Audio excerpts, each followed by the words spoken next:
On February 3rd of 2022, Valiant was extradited to Chicago from Indiana and charged with those 2 Class 1 felony theft charge and Class 2 felony burglary charge.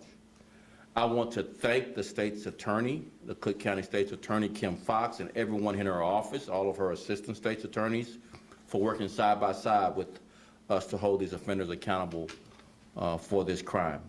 The outcome of this case and many others is due to the city's dedicated business community as well as interagency collaboration. We made an additional arrest separate from this location, as I like to highlight as well. We also made arrests in a comprehensive investigation into a large cargo theft operation working with the Illinois Attorney General's office.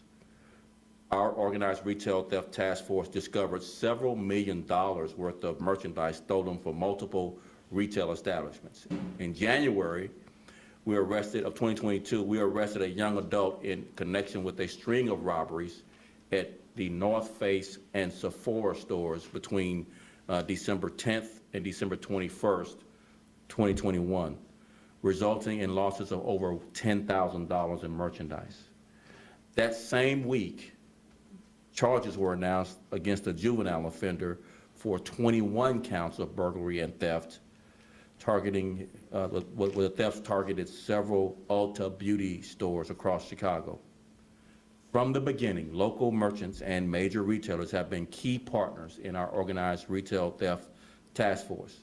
Their support, those business community support, and collaboration with the Chicago Police Department is making our city safer and stronger. That's why the Chicago Police Department and our organized retail theft task force continue to investigate all thefts and burglaries targeting local businesses to hold offenders accountable to the fullest extent of the law.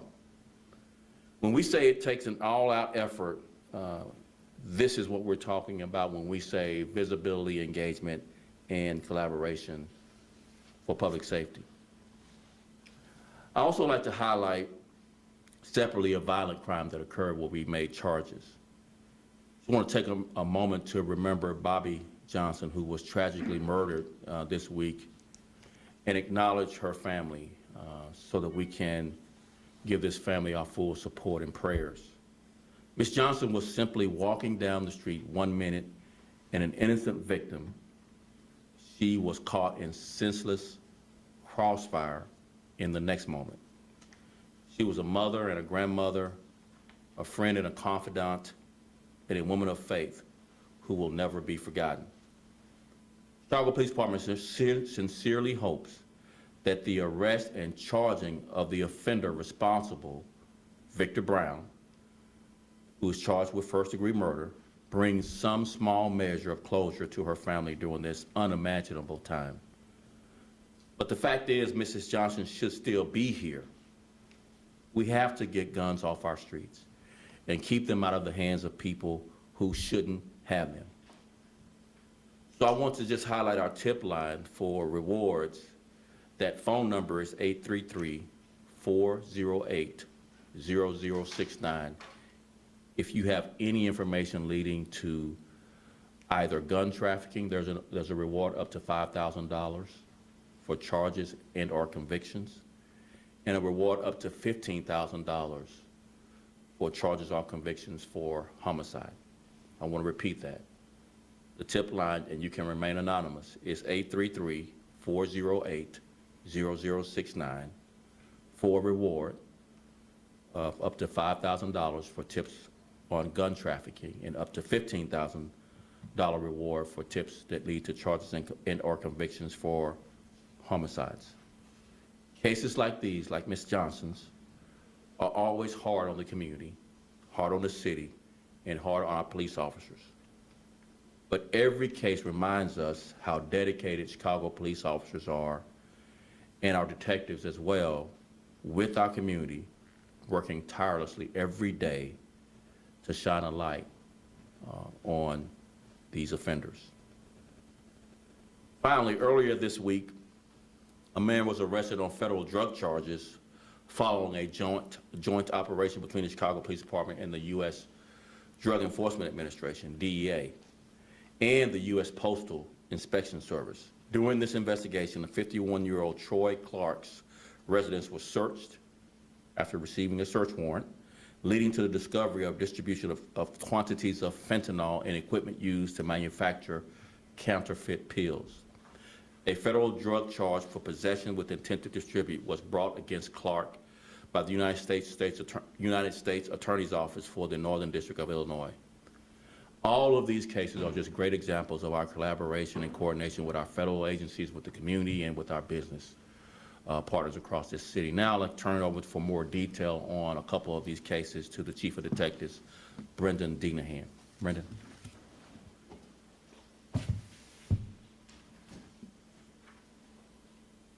Okay, thanks, Superintendent.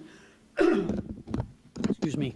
So I'm just going to go over some details. As the superintendent mentioned, the horrific homicide that occurred on the 1st of February, just after 4 p.m., not too far from this location at 200 East 35th Street. And as the superintendent mentioned, we had a victim who was a female, 55 years of age, who was an innocent victim that was caught by a stray bullet. So as the superintendent already stated, please keep her family in your thoughts and prayers. This is an extremely tragic incident. But basically what occurred for this homicide was we had an offender who was working security at a liquor store near 200 East 35th Street on Indiana, and there was a verbal altercation with a man and the security guard. This individual shot the security guard one time and then fled on foot. The security guard actually grabbed a gun from another individual who was inside the liquor store who was a CCL holder. The security guard didn't have a gun on him. He took this person's weapon and he discharged it recklessly down 35th Street. Ultimately, one of these stray bullets struck our victim in the chest, causing her death. The security guard was also shot and taken to the hospital, so detectives immediately working with the 2nd District patrol officers placed him under arrest. And as the superintendent mentioned, with cooperation from this business and from people inside the business, we were able to work with the state's attorney's office very closely and secure charges for first-degree murder against the individual, who shot the woman. And we are definitely out there looking for the individual who shot the security guard, who kind of spun this whole thing up. So the investigation is not over at this time. There's one person charged, and detectives are working with patrol, actively looking for the individual who shot the security guard. And the superintendent mentioned the watch robbery that occurred on the 11th December at the Bentley Gold Coast, where the watches were taken. So this was, I just want to give a lot of credit to all the people involved, specifically the assigned detective. The Organized Retail Crime Task Force team had literally just been up and running. This was their first job that they took, and they did an excellent job. And I can't stress enough how much work and effort was put in from the detectives in this case. It was very complicated. The two individuals who entered the store, one of the individuals smashed the case, took the watches. The other individual was armed with a weapon, more than likely some sort of mace. People who were inside the store were also valid CCL holders. They had weapons. They drew their weapons. That immediately caused these two defendants to flee. One of the offenders who actually took the watches entered a car and made good his escape. And then the second offender was on foot.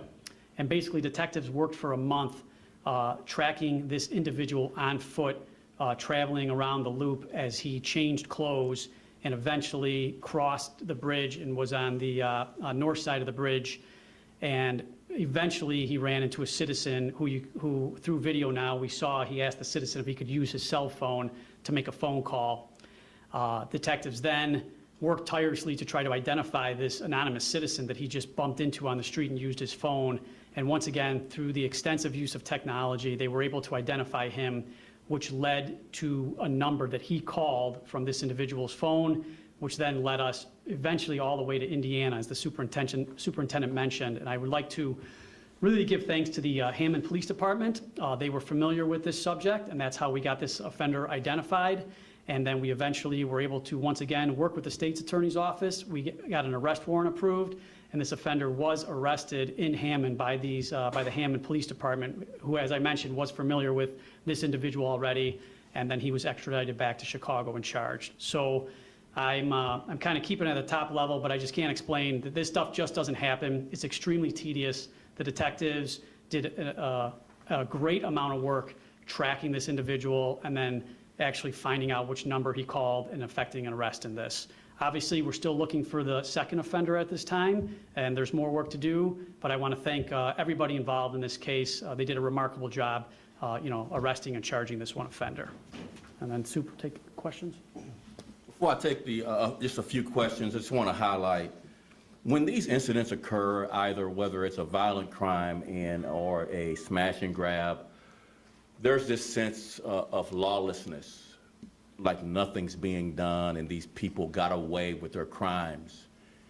And I think it's important for me and all of us here to emphasize Chicago Police Department will not let you get away with these crimes, whether it's smash and grabs or violent crime. We are going to be relentless in pursuing you and bringing you to justice and charging you, holding you accountable to the fullest extent of the law. And you can run, but you can't hide from our dedicated, committed, brave and courageous police officers of the Chicago Police Department. So I just want to make sure I convey that message in the strongest terms possible. I'll take a few questions. Yes. Superintendent Brown, in terms of Victor Brown here, do you know what security firm he was working for? So we're not sure if there's even an established security firm that he worked for. We're trying to gather that information from the business. Seems, from right now for what we know, it seems to be a very loose relationship that he was providing security for this business and not necessarily working for a firm. But we're still following up, trying to corroborate that information. In terms, I know he was in court this morning, and it seems there's a lot of surveillance video. Do you plan on releasing any of that so that we can see exactly what happened? So we normally, when we're looking for suspects unable to identify, we normally do. I don't see any reason why we wouldn't at some point. I don't have a timeline for when that release would happen, but right now we are obviously continuing to work to find, as we mentioned earlier, the person that shot the security guard. So a lot more work to do in finding that other suspect, but as soon as we're able to wrap this case up completely and charge all those involved with the crimes that they committed, then we'll certainly release the information. And do you know how many shots Victor Brown discharged on the street?